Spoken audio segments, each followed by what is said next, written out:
When people meet me, what do you think the first thing they notice about me is? Right, my muscles first. Number two is my patch. Lots of people ask, what happened? And when I was growing up, I always wanted a nickname. I wanted something that sounded dangerous and exciting. I even tried to start several on my own. I remember I tried Buck. Several others. I tried Meaner. And, you know, it's just a bunch of crazy nicknames, but none of them ever caught on. But when I was 28 years old, I went to the eye doctor just for an eye checkup. Shelley scheduled me an appointment with a guy, with an ophthalmologist in Greenville named Dr. Kauser. And so I went in, and he looked at my right eye, everything looked fine. He looked at my left eye, and he said, whoa, there's something in there, and I don't know what it is. And so he sent me to Emory University Hospital in Atlanta, Georgia. Over the next few months, I went back and forth and back and forth, and every time I went back, the test got a little more serious. The final test, the doctor said, would have to be conducted in surgery. He'd actually have to go inside my left eye and see what that little speck was. And he actually gave me, I didn't understand the process completely, but the day before surgery, he gave me a radioactive injection. Then we went to the hotel and checked in for the night. I went in, or Shelley went, checked in, I stayed in the hospital. And then they took me into surgery early the next morning. And when I woke up, Shelley was there, and she said, it was cancer in your left eye is gone. We were on the leukemia floor, and so we got to go around and witness to the Hills folks. Never had hopes of getting out of the hospital again. But went to church the following Sunday. Well, when I got home, I had a friend of mine named Kevin, who, when I got home, John Wayne was on the television with an eye patch on. I forget what the movie was, but he was wearing an eye patch, and Kevin said, come here, look at this thing. So I went in there and looked at the eye patch, and so I got out an old boot of mine and cut out a piece of leather, got some elastic to put around it, and made my first patch. And I got to church the following Sunday, and I was out in front of the auditorium. A bunch of kids came running down and said, what's that on your left eye? I said, well, it's a pirate patch. I'm a pirate now. They said, really? I said, yeah, you can call me Patch the Pirate. So they ran back, told all their little friends. Moments later, I heard it for the first time as all these kids came running to the front shouting, ahoy, Patch the Pirate. First time I ever heard those words. I didn't realize that I would hear it a lot more. But I love it, I really do. Shelley's dad asked me to start traveling with him. So we started traveling to meetings, and he worked with the adult choir, I worked with the high school choir. So every Friday we put on a concert. And we were in lots of Christian schools. All the little kids said, well, we want to sing to the concert too. And I said, well, we don't have any music for it. They said, well, can't you write something? I talked with her dad, and he said, yeah, that'd be a great idea to write something. So the first song I wrote was Jonah, and the second one was David. And then I got, they said, well, we were making records back then, these big black flat things. Anybody seen one of those?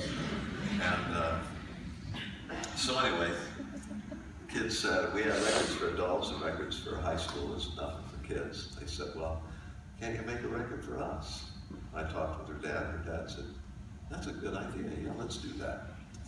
So we quickly wrote 16 songs. At the last minute, I said, well, let's tie them together with some characters. I'll be Patch the Pirate. Shelley had laryngitis, so we made her Sissy Seagull. She can kind of squeak and squawk. We did it early in the morning, so my voice was kind of like it is now, so I was Wally Whale, and as well as Patch the Pirate. Then we had three friends of ours. We smurfed their voices, made them into oysters. And so we had our first Patch the Pirate recording. And we thought that'd be our one effort for kids. And after 3 or 4 months, kids were saying, can't you make us another one? Parents were saying, you've got to make us another one. We are sick and tired of this. So for the last 38 years, we've made one a year. And God took something like it would look like it was going to be a trial and literally changed it into one of the greatest blessings of our lives. God has been so good. And I'd like to sing Rejoice in the Lord, but I don't think I can get through it. It's just, my voice isn't up to it. So there are things that happen in our lives that we don't understand. When I was in the hospital, I was reading in the book of Job, and just reading through the book of Job, and how that Job lost everything, and lost all his possessions, lost all his kids, 7 sons, 3 daughters, lost his health, and covered with boils, sitting on an ash heap, scratching himself. His wife comes to him and says, "Curse God and die." Fortunately, 3 friends come along, and they were such a blessing. But we get to the end of the book of Job, and God shows up. And it's very interesting because God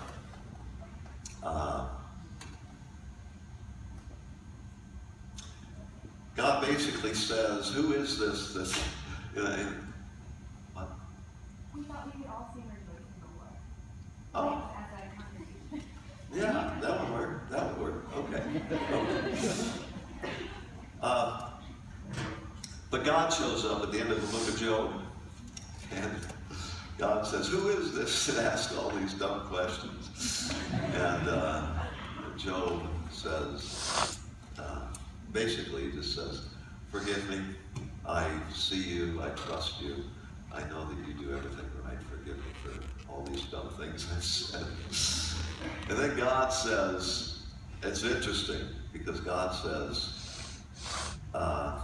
to his 3 friends, "I will forgive you." He basically said Job didn't do anything wrong. But he says, "You have accused Job falsely, and I will forgive you when Job prays for you." And so Job prays for them. God forgives them. And then God gives Job double everything that he had. And so he lives for 140 more years. Dies, it says, an old man, full of days, full of blessings. And God is so good. And one of the interesting things is that there are times in our lives, for instance, the death of our son. There are some things that happen that all of us see, God is good. But in all of our lives, sooner or later, things happen that we cannot explain, and we cannot see the goodness in. And in those things, we need to trust God. We just need to trust God, realizing God is good every day, all the time. And we need to rejoice in the Lord. So, come ahead, let's try. Can we all sing it together? Okay, let's do that. Here we go.